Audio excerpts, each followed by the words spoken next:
Hello dear students, આજે આપણે જોવાના છે ચેપ્ટર 14 સંભાવના. પ્રશ્ન નંબર 1 અને 2 આપણે અગાઉ વિડીયોમાં જોઈ ગયા છે. આપણે આ વિડીયોમાં પ્રશ્ન નંબર 3 અને પ્રશ્ન નંબર 4 જોવાના છે. ચલો ચાલુ કરી દઈએ છીએ આપણે પ્રશ્ન નંબર 3. નીચેના વિધાનો ખરા છે કે ખોટા તે જણાવો. પ્રશ્ન number 1, P of E plus P of E બાર બરાબર -1. હવે આપણને નિત્યસમ ડાયરેક્ટ ખબર છે કે બંને પ્રાથમિક ઘટનાનો સરવાળો હંમેશા કેટલો થાય? 1. જ્યાં અહીં આપણને આપેલું શું છે? -1, એટલે કે વિધાન 1 શું થશે? ખોટું. આપણે જાણીએ છીએ કે નિત્યસમ P of A plus P of A બાર બરાબર કેટલા થાય? 1. અહીંયા એવું નથી કે ઘટના P of A જ આવે દર વખતે. તમને કોઈ પણ આલ્ફાબેટ આપી દે, P of C પણ આપી શકે અને P of C બાર બરાબર શું થશે? 1.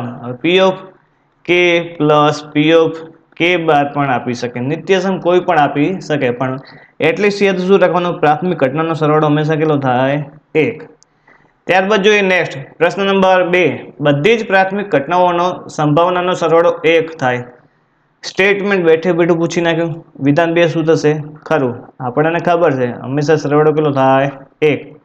ત્યારબાદ જોઈએ નેક્સ્ટ પ્રશ્ન નંબર 3. જો P of A બરાબર 0.111 હોય તો P of A બાર બરાબર 0.999 થાય. હવે આપણે અગાઉ જોઈ ગયા, દરેક ઘટનાનો હંમેશા પ્રાથમિક ઘટનાનો સરવાળો કેટલો થશે? 1. તો બંનેનું એડિશન કરી લો. 0.111 પ્લસ 0.999, બંનેનો સરવાળો કરો તો 1 ને 9 10, વધી આવી 1. 1 ને 1 2, 2 ને 9 11, વધી આવી 1. 1 ને 1 2, 2 ને 9 11, વધી આવી 1. અહીંયા આપણને સરવાળો કેટલો મળે છે? 1.110. હવે આપણે શીખી ગયા સંભાવનાનું મૂલ્ય કોઈ દિવસ 1 થી વધારે હોઈ શકે નહીં. તો વિધાન 3 કેવું થશે? ખોટું. ત્યારબાદ જોઈએ નેક્સ્ટ પ્રશ્ન નંબર 4. જો P of A બરાબર 0.6 હોય તો P of A બાર બરાબર 1/3. અહીંયા P of A બરાબર 0.6 આપેલું છે, એની ઉપર ટપકું છે એ પ્રિન્ટિંગમાં આવ્યું નથી. હવે ચલો P of A બરાબર આ 0.6 બાર આપેલું છે, એનો મતલબ શું થશે? આ ટપકાનો મતલબ, એનો મતલબ 6 તમારે રિપીટ થાય છે. એટલે કે આપણે P of A બરાબર કેટલા લેલા? 0.666666 અપ ટુ. હવે 0.66 ને આપણે શું લખી શકાય? 2/3. એટલે કે આપણને P of A બરાબર કેટલા લેલા છે? 2/3. હવે આપણે જાણીએ છીએ જો P of A બારની વેલ્યુ લાવી હોય તો શું તમે લખી શકો? P of A ડાયરેક્ટ આપણે લખી શકીએ -1 minus P of A. 1 minus 2/3, એટલે 1 માઇનસ 2/3 કરશો એટલે કે 3 × 3, અને 3 માંથી 2 જાય એટલે 1, એટલે 1/3. તો અહીં આપણને P of A બાર બરાબર કેટલા મળ્યા? 1/3. તો કે વિધાન 4 શું થશે આપણું? ખરું. ત્યારબાદ જોઈએ નેક્સ્ટ પ્રશ્ન નંબર 5. જો P of A બરાબર 2/3 હોય તો P of A બાર બરાબર 3/2 થાય. વિધાન 5 ખરું છે કે ખોટું? વન સંખ્યાને આપણે નિત્યસમ ડાયરેક્ટ આપણે વાપરી દઈએ કે P of A બાર બરાબર શું થશે? 1 minus P of A. 1 minus P of A કેટલા આપેલા છે તમને? 2/3. 1 માઇનસ 2/3 કરો એટલે આપણને કેટલા મળશે? 3 × 3 અને માઇનસ 2 એટલે કે 1/3. વન સેકન્ડ અહીં આપણને કેટલા મળે છે? 1/3. અહીં આપેલા કેટલા છે? 3/2. તો વિધાન 5 થશે આપણું ખોટું. ત્યારબાદ જોઈએ નેક્સ્ટ પ્રશ્ન નંબર 6. 2020ની સાલમાં 53 સોમવાર આવે તેની સંભાવના 3/7 છે. હવે પહેલા તો 2020 લીપ વર્ષ છે કે નહીં, પહેલા તો તે ફાઇન્ડ કરવાનું. જો અહીંયા શતાબ્દી વર્ષ આપેલું નથી, તો શતાબ્દી વર્ષ ના આપેલું તો એને કેટલા વડે તમારે ભાગવાનું? 4 વડે. જો 4 વડે તમે નિશેષ ભાગી શકો તો આપેલ વર્ષ લીપ વર્ષ છે અથવા લીપ વર્ષ છે નહીં. જો તમે 2020ને 4 વડે ભાગશો તો તેને નિશેષ ભાગી શકાશે. એટલે કેટલા આવશે? 505. એટલે કે નિશેષ ભાગી શકાય છે 2020ને. એટલે કે 2020 આપણું કેવું થશે? લીપ વર્ષ. હવે લીપ વર્ષમાં દિવસો કેટલા હોય? 366. હવે કોઈ પણ વર્ષ હોય, લીપ વર્ષ હોય કે લીપ વર્ષ ના હોય, તો એમાં અઠવાડિયા કેટલા રિપીટ થશે? 52. 52 × 7 એટલે કેટલા થશે? 364. એટલે 364 દિવસ તો પૂરા થઈ જાય. એનો મતલબ 52 વખત તો કોઈ પણ વાર રિપીટ તો થશે. 366 માંથી તમે 364 કાઢો તો કેટલા આવશે? 0.2, એટલે કે 0.2. એટલે કે વધારાના દિવસો કેટલા આવશે લીપ વર્ષમાં? 2. હવે આપણને ખબર છે કે અઠવાડિયાના દિવસો કેટલા હોય? 7. અઠવાડિયાના દિવસો 7. તો અહીં આપણને સંભાવના શું મળશે? 2/7 લીપ વર્ષમાં. અને જ્યારે અહીં આપણને આપેલું શું છે? 3/7. તો વિધાન 6 કેવું થશે? ખોટું. હા, જો 3/7 ની જગ્યાએ 2/7 પૂછી નાખે તો વિધાન 6 તમારું રાઈટ થઈ જશે. ત્યાર પછી જોઈએ નેક્સ્ટ પ્રશ્ન નંબર 7. પી ઓફ એ જેમ પી ઓફ એ બાર બરાબર 4/7 એટલે કે 4/7 આપેલ હોય તો પી ઓફ એ બરાબર 4/7 થાય છે. સાબિત કરો. ચલો, આ જેમનો મતલબ શું થશે? ભાગાકાર. એટલે કે પી ઓફ એ ભાગ્યા પી ઓફ એ બરાબર 4/7 આપેલા છે. અહીં આપણને પી ઓફ એ ની વેલ્યુ લાવવાની છે. એટલે કે દાખલામાં પી ઓફ એ તો રાખવું જ પડશે. તો પી ઓફ એ બારને કરતા બનાવો. આપણે જાણીએ છીએ કે P of A plus P of A bar બરાબર 1. એટલે કે પી ઓફ એ બાર બરાબર 1 માઇનસ પી ઓફ એ તમે લખી શકો. ચલો, પી ઓફ એ ના એ રાખો. પી ઓફ એ બારની જગ્યાએ શું લખવાનું? 1 minus P of A P of A 4/7 cross ગુણાકાર કરો. 7 પી ઓફ એ બરાબર 4 × 4 અને 4 પી ઓફ એ. ચલો, હવે -4 પી ઓફ એ છે બરાબરની આ સાઈડ આવશે કે પ્લસ, એટલે કે 7 ને 4 11 ડાયરેક્ટ લખી દઈએ આપણે. સોરી, 11 પી ઓફ એ બરાબર 4. એટલે કે પી ઓફ એ બરાબર 4/11. અહીં આપણને પી ઓફ એ કેટલા મળે? 4/11. જ્યારે અહીં આપણને આપેલા કેટલા છે? 4/7. તો વિધાન 7 કેવું થશે? ખોટું. ત્યાર પછી જોઈએ નેક્સ્ટ પ્રશ્ન નંબર 8. જો પી ઓફ એ બરાબર 0.62 હોય તો પી ઓફ એ બાર બરાબર -0.62. હવે જો તમને સ્ટેટમેન્ટ યાદ હોય કે સંભાવનાનું મૂલ્ય કોઈ દિવસ ઋણ હોઈ શકે નહીં, અને જ્યારે અહીં તમને મૂલ્ય કેવું આપેલું છે? ઋણ, તો વિધાન 8 જોતા જ પહેલા ખ્યાલ આવી જવો પડે કે ખોટું. ત્યાર પછી જોઈએ નેક્સ્ટ પ્રશ્ન નંબર 9. P of A minus P of A bar બરાબર -0.3 હોય તો પી ઓફ એ બરાબર ખાલી જગ્યા થાય. ચલો, હવે આપણને મેઇન સ્ટેટમેન્ટ તો આપણને ખબર જ છે. P of A plus P of A bar બરાબર કેટલા થાય? 1. હવે અહીં બીજું સમીકરણ આપણને ઓલરેડી શું આપેલું છે? P of A minus P of A bar બરાબર -0.3. હવે 1 એટલે આપણે 1.0 લખી શકાય. અહીં આપણને લાવવાની કોની વેલ્યુ છે? પી ઓફ એ ની. તો આપણે પી ઓફ એ બારને કેન્સલ આઉટ કરી નાખો direct. Plus or minus cancel. હવે P of A plus P of A એટલે કે શું થશે?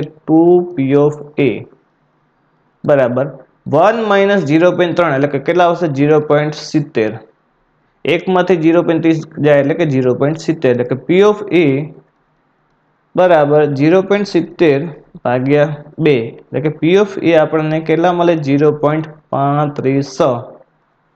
0.35. તો અહીંયા આપણને આપેલા કેટલા? 0.35. એટલે કે વિધાન 9 કેવું થશે? ખરું. અહીં જો માઇનસ સંભાવનાનું મૂલ્ય નથી આપેલું, એટલે ડાયરેક્ટ તમે એમ સમજતા જ નહીં કે વિધાન 9 ખોટું જ. અહીં આપણને બંને સંભાવનાની બાદબાકી આપેલી છે. હા, તો એ માઇનસમાં હોઈ શકે. હા, ત્યાર પછી જોઈએ નેક્સ્ટ. હા, જો અહીં સરવાળો આપ્યો હોય તો એ માઇનસમાં ના આવે. હા, ત્યાર પછી જોઈએ નેક્સ્ટ પ્રશ્ન નંબર 10. પ્રશ્ન નંબર 4. એક શબ્દ અથવા વાક્ય અથવા આંકડામાં જવાબ આપો. જો P of A minus P of A bar બરાબર 0.2 હોય તો પી ઓફ એ શોધો. અગાઉના પ્રશ્ન જેવો છે, સેમ પ્રશ્ન. મુખ્ય નીતિ મૂકી દો. P of A plus P of A bar is equal to 1. હવે આપણને વેલ્યુ છે આપેલી છે P of A minus P of A bar બરાબર 0.2. હવે લાવવાનું શું છે? P of A. તો પી ઓફ એ બારને કેન્સલ આઉટ કરો તો 2 પી ઓફ એ 1 પ્લસ 0.2 એટલે કે શું થશે? 1.2. એટલે પી ઓફ એ બરાબર 1.2 ભાગ્યા 2 એટલે કે 0.60 થશે. ખ્યાલ આવી ગયો? 0.60 અથવા કે 0.6. હા, અહીં ખાસ ધ્યાન રાખજો, અહીં બાદબાકી કરીને આવતા નહીં. બાદબાકી કરીને આવશો તો શું થશે? 0.80 ભાગ્યા 2 એટલે કે 0.40. This is not answer. This is final answer 0.60. ત્યારબાદ જોઈએ નેક્સ્ટ પ્રશ્ન નંબર 2. જો પી ઓફ એ જેમ પી ઓફ એ બાર બરાબર 8/7 હોય તો પી ઓફ એ બાર શોધો. વન્સ અગેન એનો જ નીતિસમ વાપરવાનું થશે આપણે. P of A by P of A bar બરાબર 8/7. અહીં આપણે લાવવાની કોની વેલ્યુ પી ઓફ એ બારની, તો પી ઓફ એ બાર તો રાખવા જ પડશે. તો પી ઓફ એને કરતા બનાવો તો શું લખી શકો? પી ઓફ એની જગ્યાએ 1 માઇનસ પી ઓફ એ બાર. ચલો પી ઓફ એની જગ્યાએ શું લખવાનું? 1 માઇનસ પી ઓફ એ બાર ભાગ્યા પી ઓફ એ બાર બરાબર 6 નથી સોરી 8 ભાગ્યા 7. ક્રોસ ગુણાકાર કરો 7 minus 7 P of A bar બરાબર 8 પી ઓફ એ બાર. 7 ના 7 રહેશે, -7 પી ઓફ એ બાર પેલી સાઈડ જાય એટલે પ્લસ, એટલે કે 7 ને 7 15 ડાયરેક્ટ લખી દઉં પી ઓફ એ બાર. હવે 15 ગુણાકારમાં સાઈડ આવશે એટલે કે ભાગાકારમાં 7 ભાગ્યા 15 બરાબર પી ઓફ એ બાર. તો પી ઓફ એ બાર ની વેલ્યુ કેટલી મળશે આપણને? 7 ભાગ્યા 15. ત્યારબાદ જોઈએ નેક્સ્ટ પ્રશ્ન નંબર 3. બે સમતોલ પાસાને એક સાથે ઉછાળતા પાસાઓ પરના અંકોનો સરવાળો 8 થાય તેની સંભાવના શોધો. હવે જો અહીં બે સમતોલ પાસાને એક સાથે ઉછાળતા, પહેલા તો કુલ પ્રયત્નો કેટલા મળશે તમારે? n² એટલે કે 6 નો સ્ક્વેર એટલે કે 36. કેટલા મળશે? 36. તો ભાગાકારમાં સંભાવનાનો વેલ્યુ મળ્યું તો આપણે 36 તો આવશે. પહેલા તો ફાઇનલ આપણને ખબર હોવી જોઈએ. હવે જો અહીં સરવાળો તમને કેટલો પૂછ્યો છે? 8. હવે કોઈ પણ સરવાળો તમને પૂછે તો ડાયરેક્ટ તમે એમસીક્યુમાં કઈ રીતે લખી શકાય? હું તમને અહીં લખી દઉં છું. સરવાળો 1 પૂછે, 2 પૂછે, 3 પૂછે કે 4 પૂછે કે 5 પૂછે કે 6 પૂછે. હવે અહીં જો સરવાળો 1 પૂછે તો એની સંભાવના કેટલી આવશે? 0. 2 પૂછે તો 1 ભાગ્યા 36. 3 પૂછે તો 2 ભાગ્યા 36. 4 પૂછે તો 3 ભાગ્યા 36. 5 પૂછે તો 4 ભાગ્યા 36 અને 6 પૂછે તો 5 ભાગ્યા 36. આ રીતે ડાયરેક્ટ એમસીક્યુમાં શોર્ટકટ યાદ રાખવાની. હવે સરવાળો 7 પૂછે કે 8 પૂછે કે 9 પૂછે, 10 પૂછે, 11 પૂછે કે 12 પૂછે. હવે અહીંથી ઊંધી એકડી ચાલુ કરો. 1 ભાગ્યા 36, 2 ભાગ્યા 36, 10 પૂછે તો 3 ભાગ્યા 36, 9 પૂછે તો 4 ભાગ્યા 36, 8 પૂછે તો 5 ભાગ્યા 36, 7 પૂછે તો 6 ભાગ્યા 36. ખ્યાલ આવી ગયો? આ રીતે તમારે બે ભાગમાં તમારે ડિવાઈડ કરી નાખવાના, 1 થી 6 અને 7 થી 12. હવે એકમાં પહેલેથી એકડી લખવાની એટલે કે 0 થી એકડી લખવાનું. સરવાળો કોઈ દિવસ 1 મળે નહીં અને મેક્સિમમ સરવાળો કેટલો મળે? 12. તો આ રીતે તમે એમસીક્યુમાં કોઈ પણ સરવાળો પૂછે તો તમારે ડાયરેક્ટ લખતા આવડવું પડે. પછી ત્યાં તમારે પ્રયત્ન લખવાની કોઈ જરૂર નથી. એમસીક્યુમાં 1 માર્ક્સ જ મળે. તમે આખી ગણતરી કરો કે ડાયરેક્ટ જવાબ લખો. અહીં આપણને સરવાળો કેટલો પૂછ્યો છે? 8.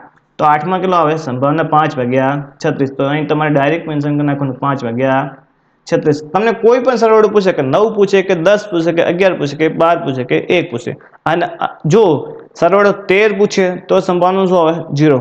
સરવાળો 14 પૂછે તો પણ શું આવશે? 0. સરવાળો 12 થી વધારે કોઈ પણ સરવાળો પૂછે તો શું આવશે? 0. હા, જો બે સમતોલ પાસા હોય તો. જો 3 સમતોલ પાસા હશે તો નહીં. ત્યારબાદ જોઈએ નેક્સ્ટ પ્રશ્ન નંબર 4. 1 થી 100 સુધીની પ્રાકૃતિક સંખ્યામાંથી યાદચ્છિક રીતે પસંદ કરેલ એક સંખ્યા અવિભાજ્ય હોય તેની સંભાવના શોધો. પહેલા તો અહીં કુલ પ્રયત્નો કેટલા છે? એટલે કે કુલ સંખ્યા કેટલી છે? 100. એટલે કે કુલ પ્રયત્નોની સંખ્યા કેટલી આવશે? 100. એનો મતલબ છેદમાં આપણને 100 તો આવશે જ. એટલે કોઈ પણ ઘટનાને નામ આપેલું સંભાવના પી ઓફ એ બરાબર છેદમાં 100 તો આવવાના. હવે 1 થી 100 સુધીની પ્રાકૃતિક સંખ્યા એટલે કે આખો n એટલે કે ઋણ સંખ્યા આપણે લેવાની નથી, એટલે કે 1 થી ને 100. ચલો ત્યારબાદ રીતે યાદચ્છિક રીતે પસંદ કરેલ એક સંખ્યા. હવે એક સંખ્યા અવિભાજ્ય હોય. હવે તો 1 થી 100 માં અવિભાજ્ય સંખ્યા કેટલી આવે? ટોટલ જો કોઈને યાદ હોય તો તમારે અહીં દર્શાવવાની નથી. 1 3 સોરી 1 અવિભાજ્ય સંખ્યા નથી. અવિભાજ્ય સંખ્યા પહેલી પૂછે તો 2, પછી 3, પછી 5, પછી 7, પછી 11. આ રીતે તમારે અવિભાજ્ય સંખ્યા દર્શાવવાની નથી. જો તમને ડાયરેક્ટ યાદ હોય કે 1 થી 100 માં અવિભાજ્ય સંખ્યા ટોટલ 25 આવે તો તમારે શું લખવાનું છે? 25. એટલે કે 25 ભાગ્યા 100. 25 ભાગ્યા 100 એટલે કે 1 ભાગ્યા 4.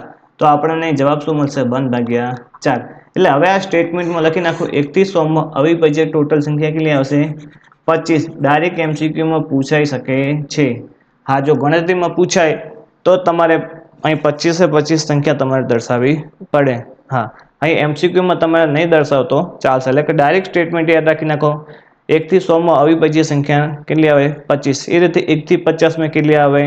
50. 51 થી 100 માં કેટલી આવે? આ સ્ટેટમેન્ટ તમે ડાયરેક્ટ તૈયાર કરીને જજો, એટલે કે તમારે ગણતરી કરવી પડે નહીં. એટલે તમારો ઘણો બધો સમય અહીં બચી શકે છે. ત્યારબાદ જોઈએ નેક્સ્ટ પ્રશ્ન નંબર 5. 400 પેનના જથ્થામાંથી ખામીયુક્ત પેન પસંદ થાય તેની સંભાવના 0.03 હોય તો જથ્થામાં રહેલા ખામીયુક્ત પેનની સંખ્યા શોધો. ચાલો અહીં તમને સંભાવના આપેલી છે, પછી 400 પેનના જથ્થામાંથી ખામીયુક્ત પેન એટલે મતલબ કુલ પેન પણ આપેલી છે. તો યાદચ્છિક રીતે પસંદ કરેલી પેનની સંખ્યા શોધવાની છે. એટલે કે P of A બરાબર સાનુકૂળ પરિણામો ભાગ્યા કુલ પરિણામો. ચલો અહીં P of A એટલે કે સંભાવના કેટલી આપેલી છે તમને 0.03. સાનુકૂળ પરિણામો માની લો કે x છે તો તમારે x ની વેલ્યુ ફાઇન્ડ કરવાની છે. હવે કુલ પરિણામો કેટલા છે 400.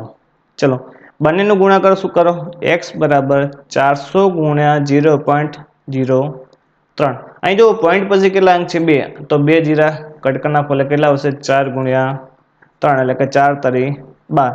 તો અહીં આપણને x ની વેલ્યુ કેટલી મળી 12. તો એનો મતલબ યાદચ્છિક રીતે પસંદ કરેલી ખામીયુક્ત પેનની સંખ્યા કેટલી આવશે 12. ત્યારબાદ જોઈએ નેક્સ્ટ પ્રશ્ન નંબર 6. P of A બરાબર x/3 અને P of A બાર બરાબર 2x ભાગ્યા 7 હોય તો x ની કિંમત શોધો. વન્સ અગેન એનું જ આપણે નિત્યસમ વાપરવાનું થશે. P of A plus P of A is equal to 1. અહીં P of A ની વેલ્યુ કેટલી આપેલી છે x/3 plus P of A બારની વેલ્યુ કેટલી આપેલી છે 2x/7 is equal to 1. ચલો બંનેનું મલ્ટીપ્લિકેશન ક્રોસમાં કરો. 7 ગુણ્યા x એટલે કે 7x, 3 ગુણ્યા 2 એટલે કે 6x બાય 7 ગુણ્યા 3 નો મલ્ટીપ્લાય કરશો એટલે કે 21 is equal to 1. છેદમાં અહીં કશું ના આવે તો શું હોય 1. ફરી પાછું ક્રોસ ગુણાકાર 7x પ્લસ 6x. કોઈ પણ સંખ્યાનો ગુણાકાર એક સાથે કરો તો તમને સંખ્યા પોતે મળે. હવે 21 એકા 21. ચલો 7 ને 6 કેટલા થશે 13x. 13x is equal to 21 એટલે કે x બરાબર 21 ભાગ્યા 13. અહીં આપણને x ની વેલ્યુ કેટલી મળે છે 21/13. ત્યારબાદ જોઈએ નેક્સ્ટ પ્રશ્ન નંબર 7. 9 P of A બરાબર 7 હોય તો P of A બાર શોધો. ચલો હવે P of A is equal to 7 આપેલા છે, તેથી P of A ની વેલ્યુ આપણને કેટલી થશે 7/9. આપણને એક નિત્યસમ ઓલરેડી યાદ જ છે P of A plus P of A બાર બરાબર 1. હવે તમને આઈડિયા આવી જશો આ નિત્યસમ કેટલું ઇમ્પોર્ટન્ટ છે. આ નિત્યસમથી તમારે MCQ પૂછાય છે, દર વખતે પૂછાતા જોઈએ, એટલે આ નિત્યસમ તમારે યાદ રાખી દેવું. હવે આપણને P of A બારની વેલ્યુ પૂછી લો તો P of A બારને કરતા બનાવો. P of A બાર બરાબર 1 minus P of A. P of A કેટલી આવી 7/9. હવે ક્રોસ ગુણાકાર કરો 9 એકા 9 અને 7 એકા 7 એટલે કે 9 માઇનસ 7 ભાગ્યા 9. 9 માંથી 7 જાય તો 2, 2/9. તો અહીં આપણને P of A બાર બરાબર કેટલા મળે છે 2/9 અને P of A કેટલા મળે 7/9. હવે જો આનો તમારે તાળો મેળવો કે બંને ઘટનાનો સરવાળો હંમેશા કેટલો થાય 1, તો આ બંનેનો તમે સરવાળો કરશો તો તમને કેટલી વેલ્યુ મળશે 1. ચલો જોઈ લઈએ. P of A plus P of A બાર બરાબર ખાલી જગ્યા 1 જ થાય તો આપણને ખબર છે. P of A કેટલા આવ્યા 7/9. હવે P of A બાર કેટલા આવ્યા 2/9. ચલો લસા કેટલો આવશે 9, તો 7 પ્લસ 2 બરાબર એટલે કે 9/9 કેટલા થશે 1. થઈ ગયું. હંમેશા સંભાવનાનો સરવાળો કેટલો આવે 1. ત્યારબાદ જોઈએ નેક્સ્ટ પ્રશ્ન નંબર 8.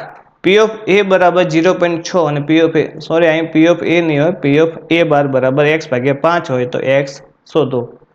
હવે અહીં જો તમે P of A બરાબર તમને કેટલા આપેલા છે 0.6. હવે 0.6 ને તમે કેટલા લખી શકો 6/10.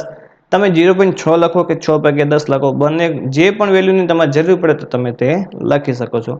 આપણે જે જરૂર પડશે તે યુઝ કરશું. ચલો નિત્યસમ શું છે P of A plus P of A બાર બરાબર 1. P of A કેટલા આપેલા છે ચલો 0.6 પ્લસ P of A કેટલા આપેલા છે x/5 બરાબર 1.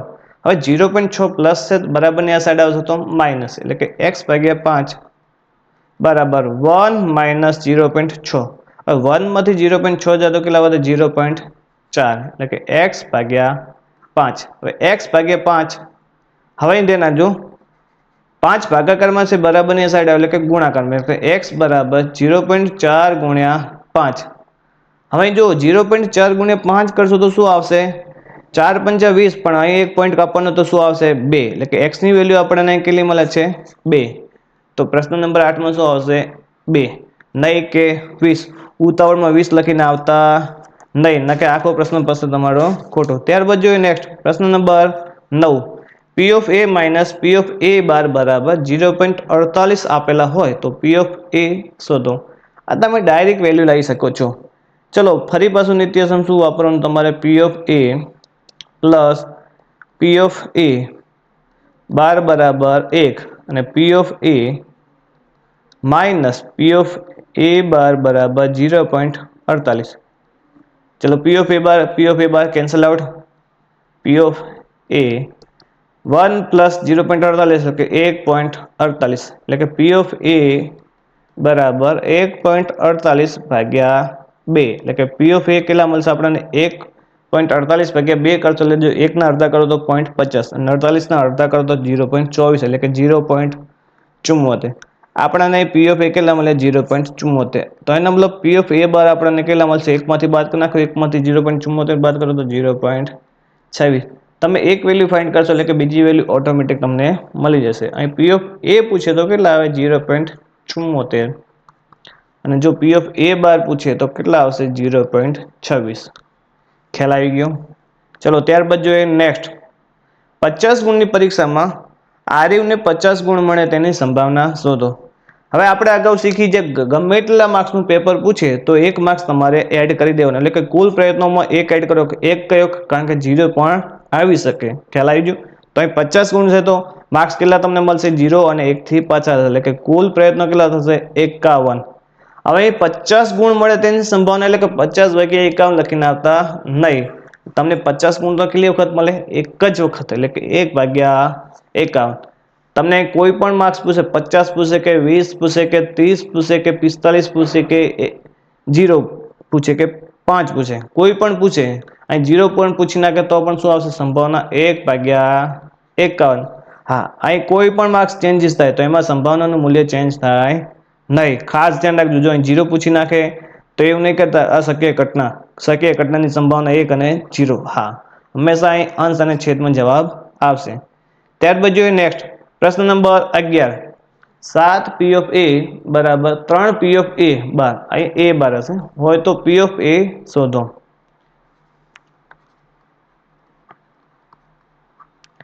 ચલો હવે 7 P of A બરાબર 3 P of A બાર એટલે કે P of A ભાગ્યા P of A બાર બરાબર 3 ભાગ્યા 7. અહીં આપણને વેલ્યુ કઈ લાવવાની કીધી? P of A. એનો મતલબ આપણે દાખલામાં કે સમમાં P of A તો રાખવા જ પડશે. તો P of A બાર ને કરતા બનાવો. P of A બાર ની જગ્યાએ તમે શું લખી શકો? 1 minus P of A. ચલો P of A એમને એમ રાખો. P of A બાર ની જગ્યાએ શું લખો તમે? 1 minus P of A is equal to 3/7. Cross ગુણાકાર કરો. 7 P of A બરાબર 3 minus 3 P of A. 7 માં minus 3 P of A બાર આ સાઈડ આવે એટલે પ્લસ થશે એટલે કે 7 ને 3 10. P of A બરાબર 3. P of A બરાબર 3 ભાગ્યા 10. તો અહીં આપણને P of A ની વેલ્યુ કેટલી મળશે? 3 ભાગ્યા 10 અથવા 3 ભાગ્યા 10 એટલે કેટલા થશે? 0.3. તમે બંને જવાબ લખી શકો છો. ત્યારબાદ જોઈએ નેક્સ્ટ